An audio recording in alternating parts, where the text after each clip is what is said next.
ప్రతి నెల 270 కోట్ల రూపాయలు రిలీజ్ చేసిన తర్వాత బకాయిలు ఉంటాయి అధ్యక్ష. మేము డిసెంబర్లో ప్రభుత్వాన్ని ఏర్పాటు చేయడం జరిగింది. ఫిబ్రవరి మాసంలో సర్పంచుల పదవీ కాలం పూర్తయింది. ఒకవేళ ఉన్న ఒక నెల కాల సంబంధించిన బకాయిలు ఉంటుండే.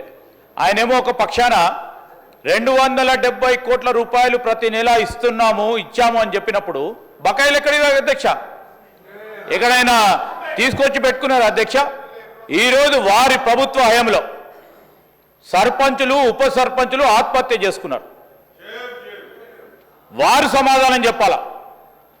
ఈరోజు గౌరవ మా పంచాయతీరాజ్ శాఖ మంత్రివర్యులు చెప్పారు, ఏ విధంగానైతే బకాయిలు మా నెత్తిపైన పెట్టి వారి ప్రభుత్వం ఆ రోజు మేము తీసుకున్న వారసత్వాన్ని ఒకటి తర్వాత ఒకటి పూరించే ప్రయత్నం చేస్తూ ఉన్నాం. ఈరోజు కూడా సర్పంచులకు కానీ ఎంపీటీసీలకు సంబంధించింది కానీ జెడ్పీటీసీలకు సంబంధించిన ఏవైతే బకాయిలు గత ప్రభుత్వాలు ఇవ్వకుండా పోయినాయో ఒకటి తర్వాత ఒకటి పూరించే కార్యక్రమం చేస్తూ ఉన్న సందర్భాన్ని ఈరోజు మరొక్కసారి మా గౌరవ సర్పంచులు మాజీ సర్పంచులకి ఇతర సభ్యులకు కూడా మేము మీ ద్వారా తెలియజేస్తా ఉన్నాం అధ్యక్ష.